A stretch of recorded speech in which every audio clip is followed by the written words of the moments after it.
Eu me chamo Heloísa e, em nome da SP-Arte, eu gostaria de agradecer vocês que estão aqui, vieram assistir essa conversa, que se chama On Supporting Emerging Artists, com o David Teplitzky e o Ricardo Sardenberg. E essa conversa vai ser em inglês, então eu vou fazer uma introdução de cada um também em inglês. E é isso. David Teplitzky is a distinguished collector, dealer and curator with over 4 decades of experience in the contemporary art scene. He has collaborated with various esteemed artists, including Takashi Murakami, Titus Kaphar, Tavares Strachan, Brett Crawford, and Louis Bourgeois. Mr. Teplitzky has contributed to numerous prestigious exhibitions, such as the Venice Biennale and Asia Pacific Triennale. David has lent works to museums worldwide, including Tate Modern, the Metropolitan Museum of Art, the National Museum of Australia, to name a few.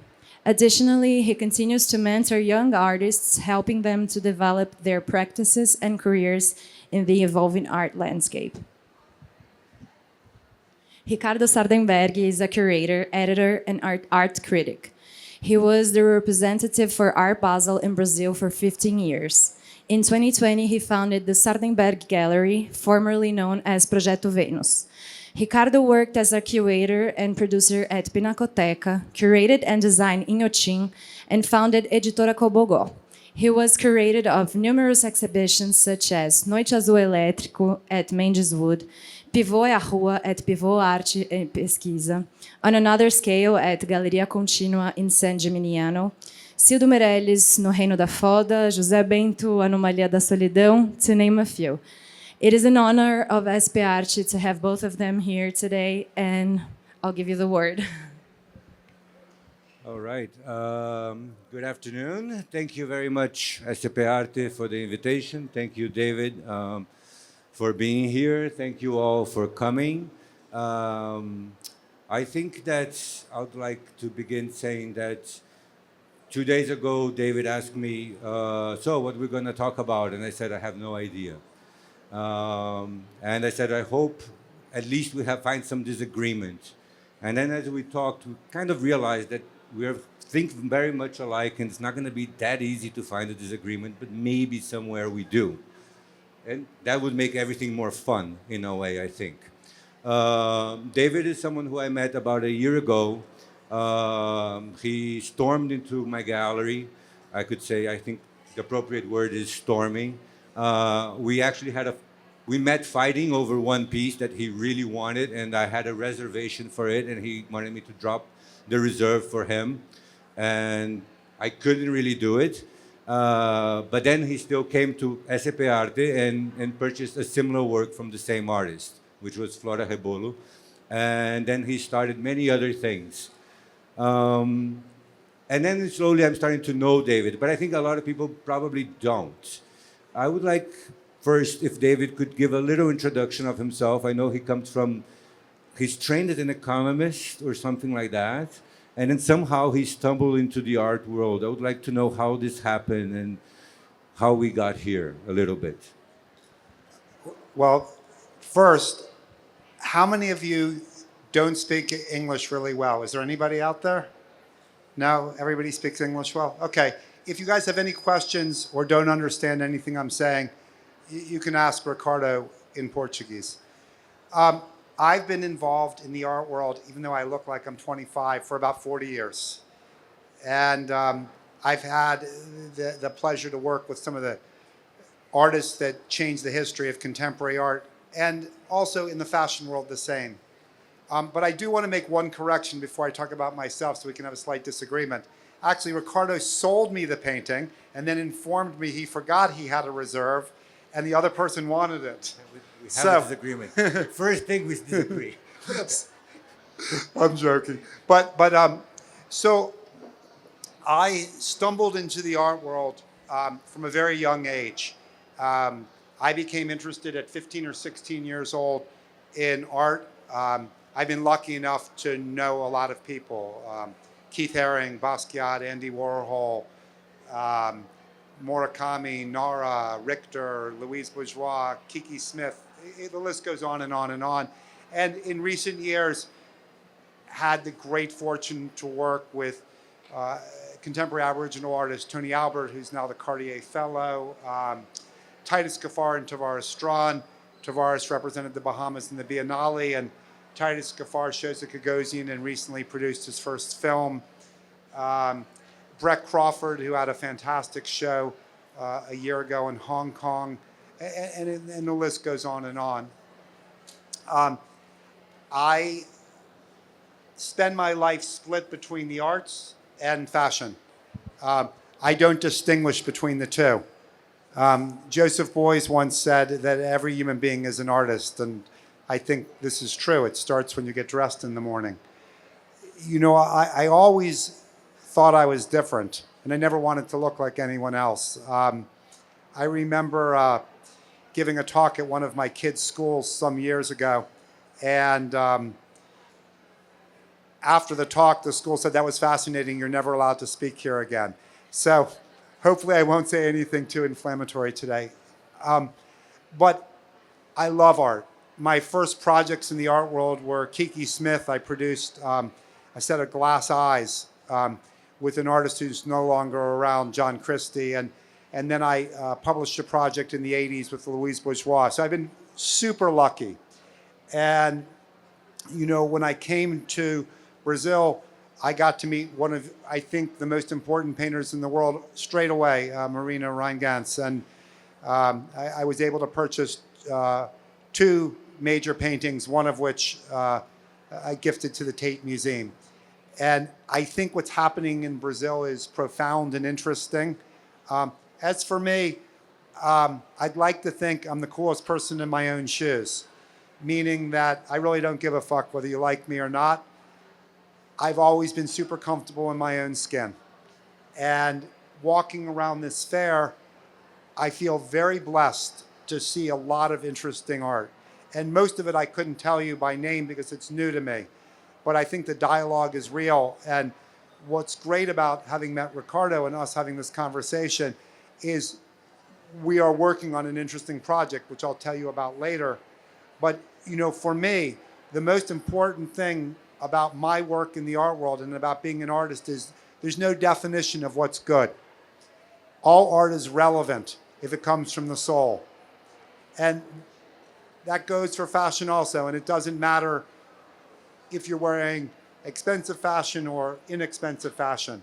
It's a manifestation of who you are. And, you know, you guys are a culture that celebrates very out loud your love of life. And I'm going to talk about that a lot in terms of the emerging arts later. But that's me in a nutshell. I've got 5 children. They're all old now. 3 were... I have 5 children. They're all amazing. And they've all tortured me. And if I took off my hat, you'd see I still have all my hair, but it's completely gray. So there you go. So before we delve into it, I just would like, being in Brazil, in the context of Brazil, there's something interesting about you that you're like very hybrid because you're a collector, a curator, and an art dealer. And in Brazil, you probably don't know that, but the market is relatively new. It's about 20 years since it became sort of professionalized. Can you tell me the difference of an art dealer and an art advisor?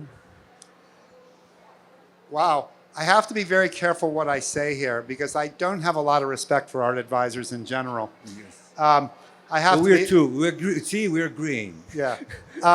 Anybody can call themselves an art advisor, but to actually advise, you actually have to know something. And I find oftentimes that the people who are advising only know what something is worth.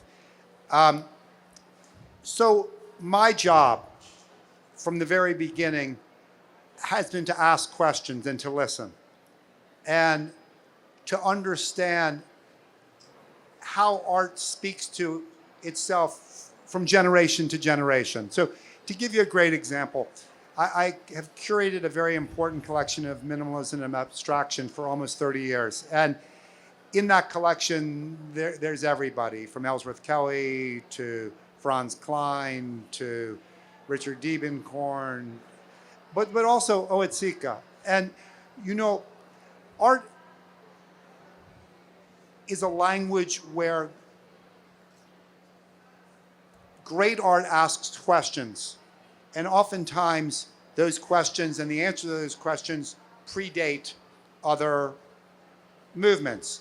So in the 40s, Jackson Pollock was at a party at Peggy Guggenheim's. He pulled down his pants, he was drunk, and he pissed in the fire, and he said, from here on out, all art will be an abstraction on my piss. But the truth is, Jackson Pollock had been looking at Aboriginal paintings and the idea of throwing paint. That wasn't his idea. That came from traditional Aboriginal art.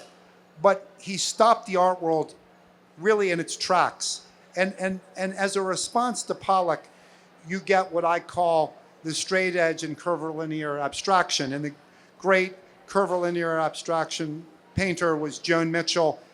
More of a straight line was de Kooning. But you have this period where in the 50s, the image is broken apart. It becomes incredibly abstract. By 1960, you have three different movements that all come at the same time. Fluxus, which basically asks the question, why? Minimalism, which basically took everything away from the abstraction and turned it into studies of color, and pop art. And somehow or other, they all related. And out of that, you get Andy Warhol, Ellsworth Kelly, Jasper Johns, Robert Rauschenberg, and the list goes on and on and on. So the difference for me between a curator, a gallerist, an art advisor, and a dealer is very simple. A curator has an idea about the world and how they see art. And they take that idea and they produce shows in the context of institutions, both public and private, on a theme. The best curators have a lot of knowledge, and the best curators have knowledge that's 360 degrees. So, you know, for me, you know, a great curator has knowledge of all different things, whether it's indigenous art, or whether it's contemporary art, or whether it's art by the untrained hand, or whether it's just the intersection of fashion and the art. A gallerist has a vision, and if it's a great gallerist, they sign artists, and hopefully they sign artists earlier in their career, and they allow them a platform to develop their practice. And over time, that practice matures, and other artists, based on the experience of the gallerist, join that. And that gallerist invests money and time in the artist, and over a period of time, the art becomes more valuable. And the smart gallerist collects the work of the artist all the way along. And if they're lucky, you know, that art matures. It's no different here than other places. The difference here is that your contemporary art movement is much younger, so you don't have galleries that have been around for 40, 50 years. You probably have a couple, but not many. An art advisor is someone who hangs their flag and decides one day that they want to make a living off of art, but they don't want the structure of being a gallery. Now, there are phenomenal art advisors. I'm not going to name them. There are people that are super knowledgeable, that come from the museum world, that are really, really important. And then there's a lot of people who look good on Instagram, and they become friends with artists, and their idea is they sell things, and that's it. And, you know, and then there are private dealers who are people that I think mostly buy inventory, hope it matures in value, and place it either to other galleries or to private collections. I'm, I guess, a tad of all of the above. I'd like to think I'm, you know, smart enough that I've got a good idea about things. I'm old enough that I've been early a lot. I'm not smart enough that I kept all the things I bought when I was early enough. Had I done that, you know, I would be a lot wealthier than I am. That doesn't really matter. That's not why I've done any of this. And at the end of the day, I'm rambling. But I think what's beautiful about Brazil is that I think there's a lot of things here that are pretty good. Now, how many things are really great? Not a lot. And by the way, anybody who tells you that there's a lot of great things is blind, because only a few things are really great. Everything else is between shitty, average, and good. And most people will own average and good things and a certain amount of shitty things. There can't be that many pivotal great artists. It's just an impossibility. They're very few and far between. And I've been lucky that I've picked some of those people early out in their careers. I don't know if I've confused you or answered the question, but. So, but okay, you work a lot. So let's now start getting closer to the emerging artists themselves. So your relationship with emerging artists, you pretty much find them, and then how do you work with them? What's your expectations? How you deal with them? Okay, so first of all, I just want to say something for all of you that are collectors or gallerists. Every great artist started as an emerging artist, all of them. And so what's really important is that you don't buy with your ears. Don't listen. If someone says something's great, that's immaterial. Before the age of the internet, when I started, you had a thing called a slide. And you looked at the work, and oftentimes long distance, the slide arrived and you looked at it. But the most important thing when you buy art is that you like it. If you don't like it and you don't understand it, then appreciate it, but don't own it. And if you're buying art to become rich, don't do it. A lot of people do become rich buying art, but they're not the people that buy it to become rich. They're the people that buy what they love and it happens to appreciate. So because I've developed a small reputation in the art world, I'm sent roughly 10,000 images a year. From that, every 3 years, I choose 2 artists. It's not that easy for me to decide, I want to show you. And for me to want to show someone, it's not just about looking at the work, it's about talking to the artist. And believe it or not, I've looked at some amazing art that blew my mind, and I talked to the artist and I thought, wow, you're nasty. And I do not do any business with nasty people.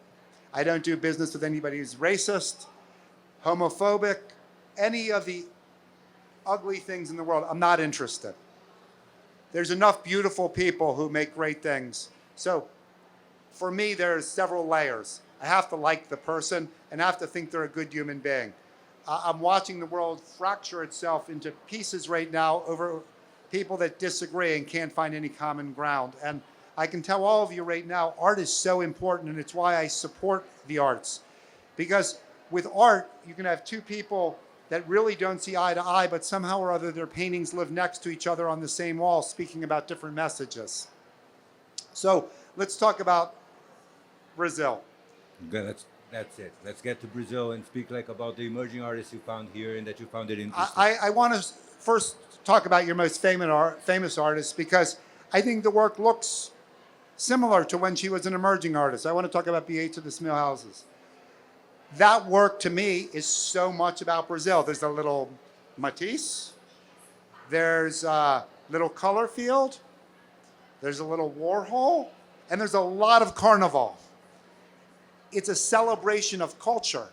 And so when I'm in Brazil, I love the fact that you're sitting next to someone and all of a sudden they start having foreplay next to you and you're like, oh, you're like 4 inches from me.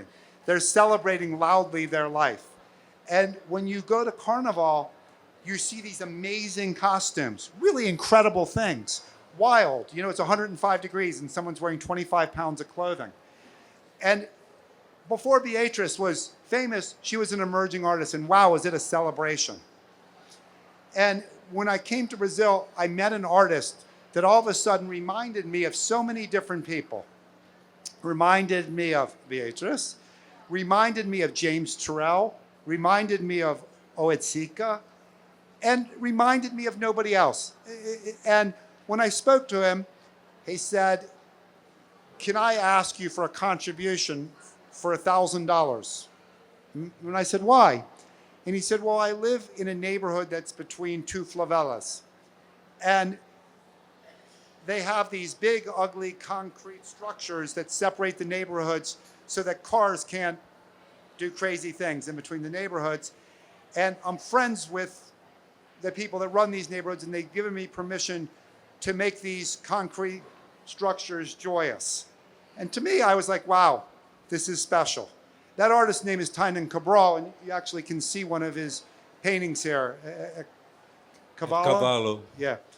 Really fantastic work. And it's something that struck me as being particularly germane to what I saw here. I also last year did a project through Fortis Gallery with Anderson Borba that's mind-blowing. He'd made a small piece this big that was made up of very small pieces. And I said, can you make one medium size and one very, very large with the same kind of crazy minutia and intensity? And I saw him today. The paintings are done and they're wild. And he said, I've never spent so long on anything. And it shows. And I'm in the midst of doing something that's so exciting. Oh my goodness. I went to the studio the other day and I got a chance to see Flora. Flora, raise your hand since you're sitting there. So this woman is going to change the landscape of art, not only in Brazil, but in the world, because what she's doing is, it's kind of like Calder wandered into Carnival, did some acid, and then painted in a beautiful encaustic while celebrating the sun. These paintings are crazy great. I mean, and I'm not saying great for Brazil, I'm saying they are absolutely fucking fabulous. And so, you know, and that's what I do. My clothing today is a reflection of projects I've done. This was something I did, you know, altering some stained Gucci pants.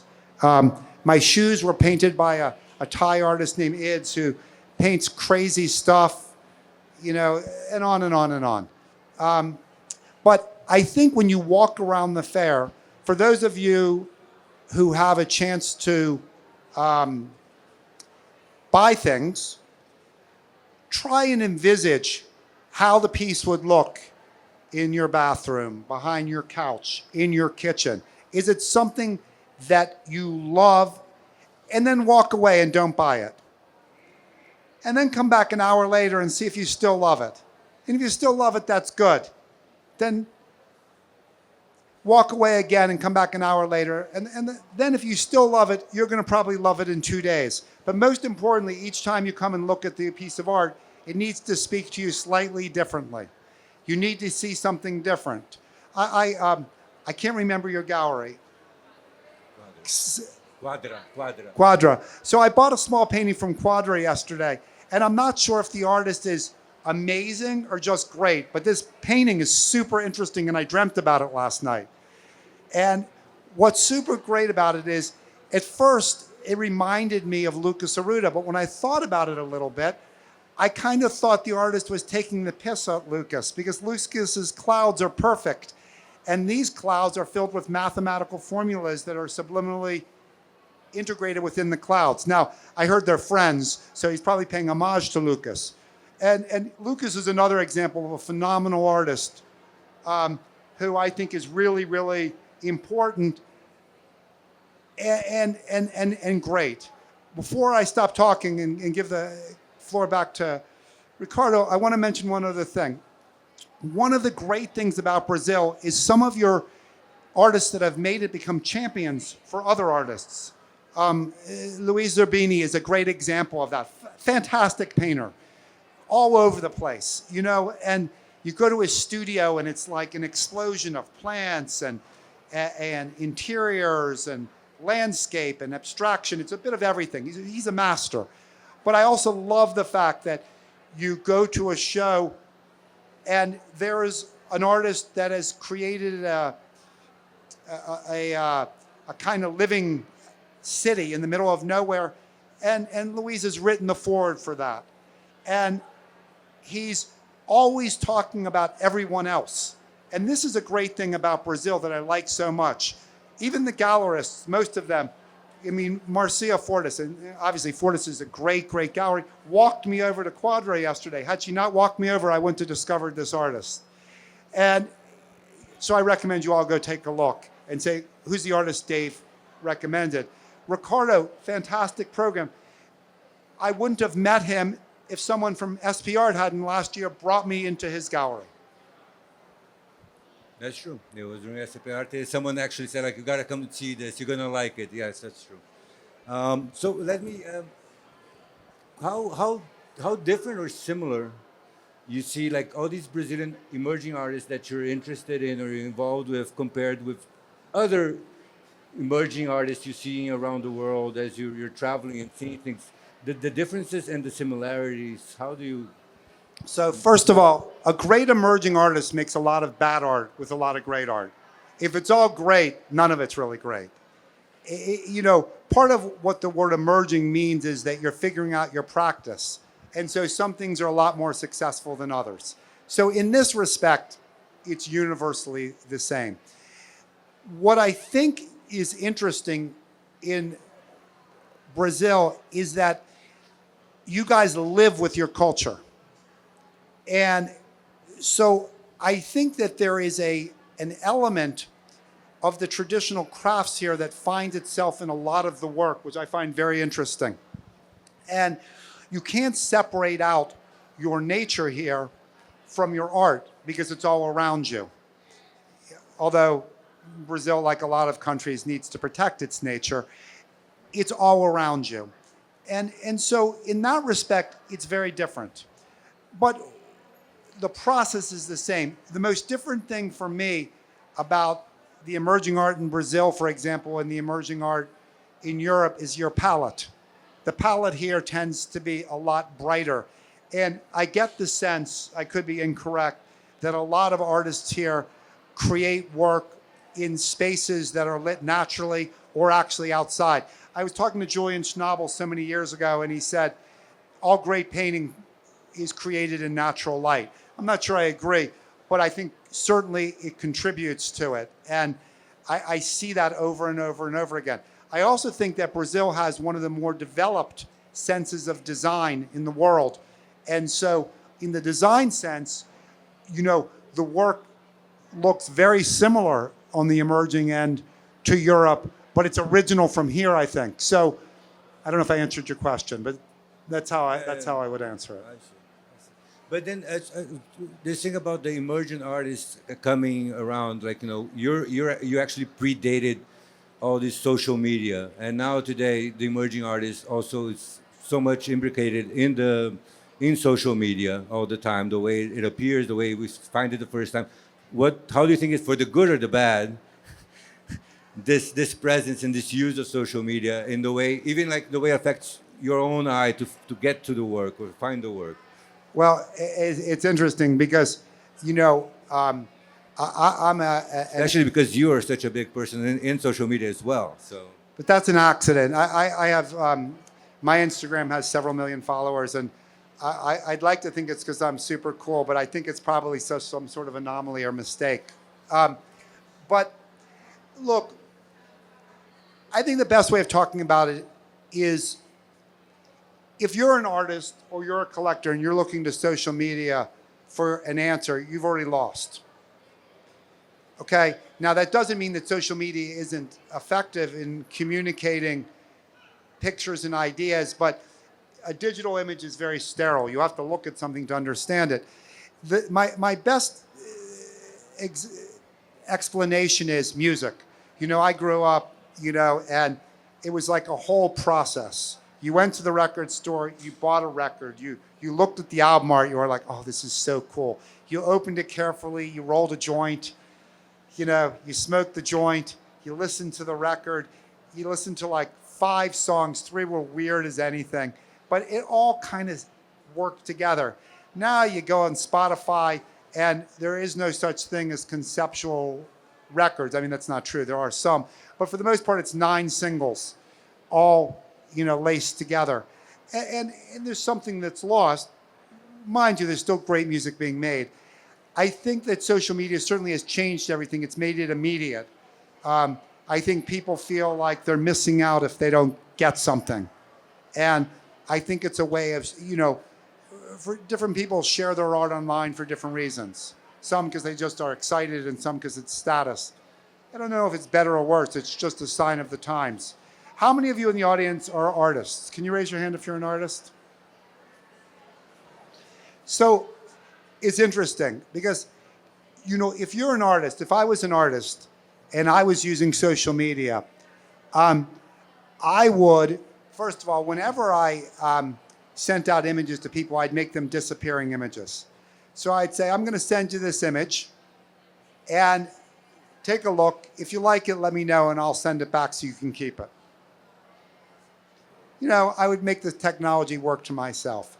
Secondly, I would curate my own shows online. So if I was doing posts, I'd be like, just finished my studio, not sure how the work will show in the gallery, but here are my favorites from what just happened. Obviously don't predate your gallery show, but I would speak to it. And I would use your voice a lot, your actual voice, not words, to talk about what the work is to you and what it means to you. You know, there's a thing that happened with social media where people mistake criticism for being an affront.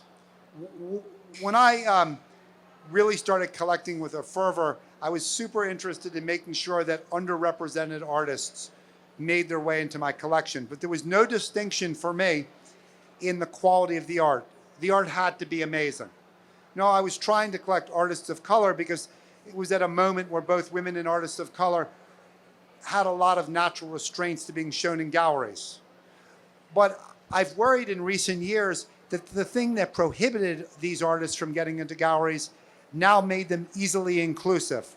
Art is always the art. It has to be great on its own. It has to speak on its own.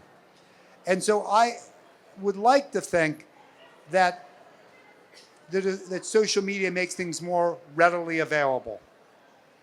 I also think that gallerists have a responsibility to use social media properly, you know, and not misrepresent the artist or the sales aspect of it. If all sale of art starts from the integrity of the art, then that's not an issue. I see. Maybe we would like, if does anyone have questions for David at this point? Anyone would like to say something? No? Oh, yes? Okay.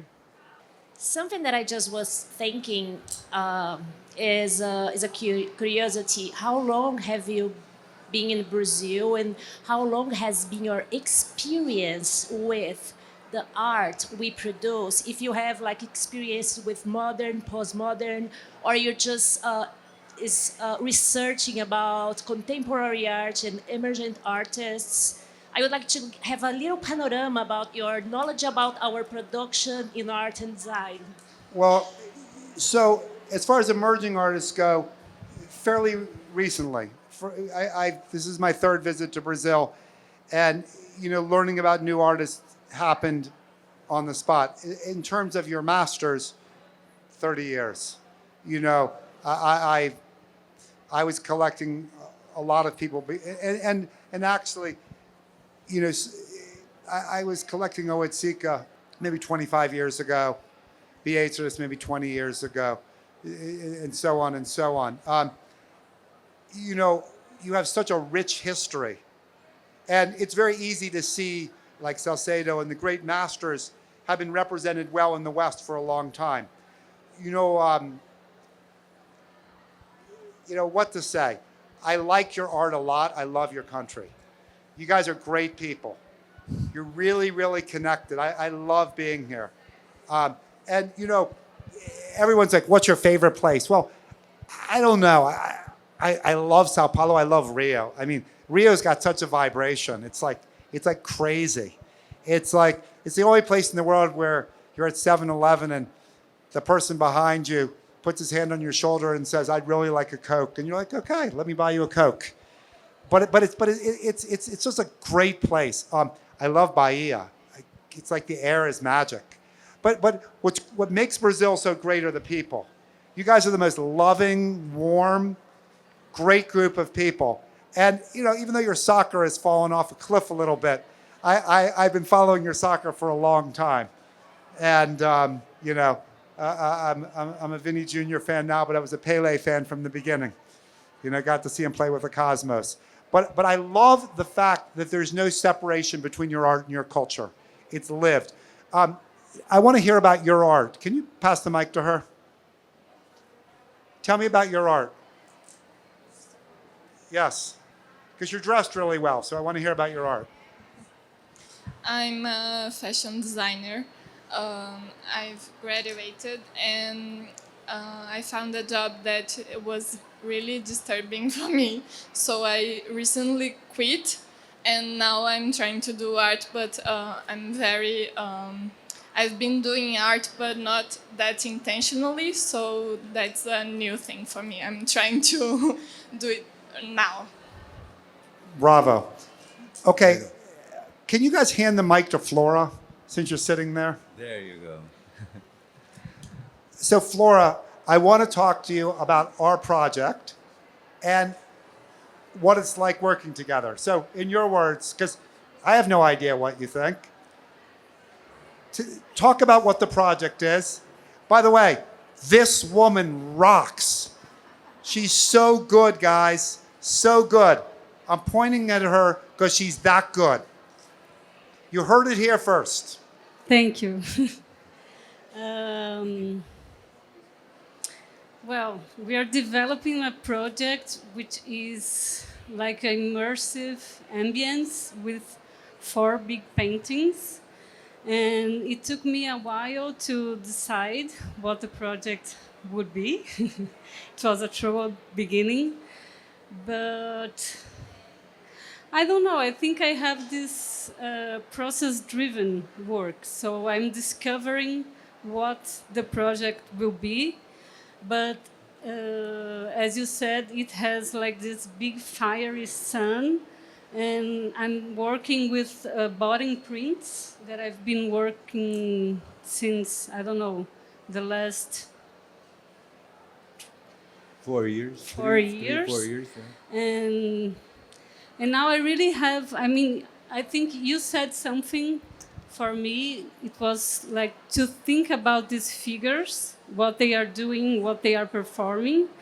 And I think it's a challenge for me, but I'm discovering it, and it's a great opportunity and challenge for me because I've been like working with this choreography inside the studio to do these botting prints, and this is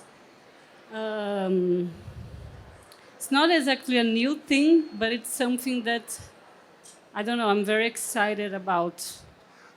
One thing I wanted to mention is that if you're an artist, and social media oftentimes convinces artists that they have to have a new idea every year. It's not the case. It takes a long time to develop the process, and your work should develop slowly. There should be no pressure. And this is a little bit of what I talked to Flora about, is you have this beautiful language. Let the language develop. So Ricardo and I are going to throw some sort of exhibition, event, whatever, contemporaneous at the same time as the Sao Paulo Biennale in September. So make sure you all get an opportunity. Now, to answer your question, dealer, gallerist, art advisor. So one of the first things I always say to artists is, if I'm successful later on, you're going to say to me, boy, did you buy my work cheap? And I said, and when you think about saying that, don't say it. And they say it anyway. Because my job and how I've made a living is being right and working with artists to not only help them develop, but actually to increase their audience and to allow their prices to increase. And I'm not wrong about Flora. I'm not close to being wrong. And it's only a small matter of time before Ricardo's doing a show in conjunction with someone in London, in New York, in Paris, in Tokyo, because the work's that good. Now, having said that, this is a huge struggle. She's not telling you what a big struggle it is. And I'm very direct. So she'll show me something and I'll be like, oh, wow. And then she'll be like, what do you mean? And sometimes it's like, oh, wow, this is amazing. And other times I'm like, oh, wow. But I really, No, sometimes it's not, oh, wow. Sometimes it's like, no, this is not what I'm expecting at all. It's very honest conversation. I mean, I think it's an important part of it, that it's like, it's very hard to have honest conversations where people say really what they think. And even I mean, I see this with a lot of artists, with emerging artists. It's like, I think it's the most important thing. It's like when you visit a studio, it's like not being, for the artist, it's like, actually, I might not be right when I go visit an artist. It's not about me being right or anything, but give an honest opinion of what I think. And the artist can do whatever they want with that idea. So this meets the idea of the criticism. It's not confrontational. It's not about that. It's about, this is my reaction. This is what I'm seeing. And then I think it's the artist's job to process and see what they want to do with it. I agree. And it's hard to find people like that. I think this is the thing. By the way, equal and I think really important is Tainan Cabral. Now, I'm supporting these artists, so and I don't mean this in any form of self-aggrandizement, but the painting that's at Cavallo is genius. It's fucking great. It's not good, it's great. He's going to get better with time, but it's great. And it's going to be impossible to get a work. Literally impossible, because all of a sudden, internationally, a lot of people are looking at his work. Tomorrow night, SP-Arte, there's an auction to benefit SP-Arte, and there's a small painting, which is really inexpensive, of Tainan's. I think there's 5 or 6 bids on it, but I would recommend it. And I recommend everybody goes to Cavallo and takes a look. It's a really great painting. You don't have to agree with me, but it's a really great painting. I also think you should go over to Quadra and take a look at their space and Ricardo's space. But one last thing. I believe that Flora has a responsibility to Ricardo now. I believe that he is giving her this opportunity to spread her wings and really explode. And oftentimes I think artists in this new age explode and then they leave the person who made them famous. And it's kind of like a minor league system. But the original gallery never gets the benefit. And in the old days, the gallery grew with the artist. And I hope that happens in Brazil. Because otherwise, you end up with, it's like Amazon.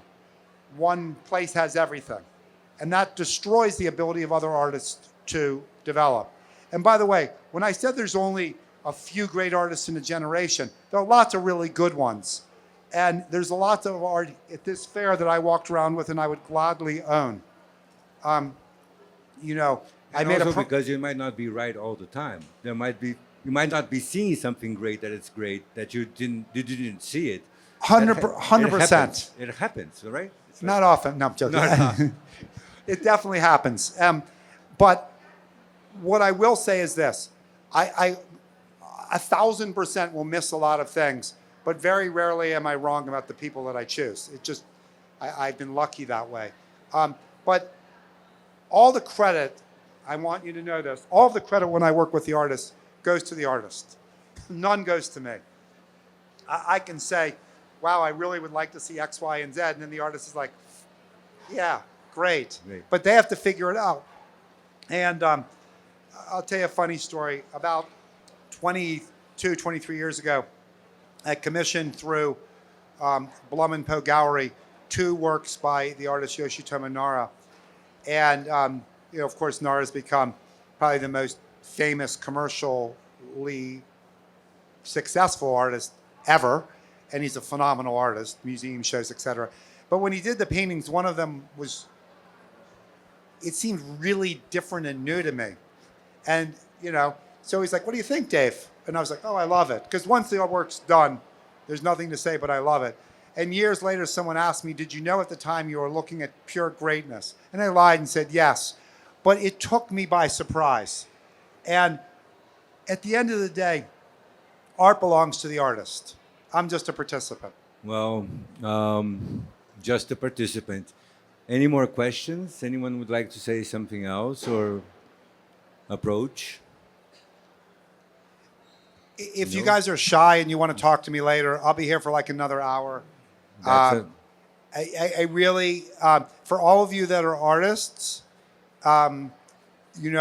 send me your work. I usually don't, I usually don't say that, but since you labored through listening to me babble on for an hour, I'm happy to take a look. And for those of you that are here, really, you support. If you can't buy a work of art, buy a book. If you can't buy a book, buy a T-shirt. And it's a wonderful thing to participate in the art world. It's made my life very full for a very long time. And I just want to say that as I read the news daily, and everyone in this audience is younger than me, and you're of a multitude of colors. Some of you are half white, some of you are black, some of you are pink. Most of you have a tattoo hidden somewhere. Your world is under siege, people. It's under siege. Your rights as people are under siege. Your ability to be independent and diverse, it's under siege. Your environment is under siege. You have to love one another, and you have to support the idea that inclusivity is everything. It's not who has the most stuff that wins. It's who has the most friends that wins. Who creates the most positive change for other people. Who feeds the most people. And you read the news, and there's a lot of scary people making decisions for a lot of people right now. And use your voice. Being quiet is the same thing as being wrong. If you see something and it's wrong, say something. If you see someone littering, say something. If you see someone making a racist remark, if you can't speak up, at least shelter the person who's being abused. This is a moment to not be silent. It's a moment to make your voice heard. Brazil is an experiment. It's an experiment in a lot of different people living together, as is a lot of countries in the world. That experiment fails without us actively and daily participating in its protection. All right. Thank you, guys. There you go. Thank you, David.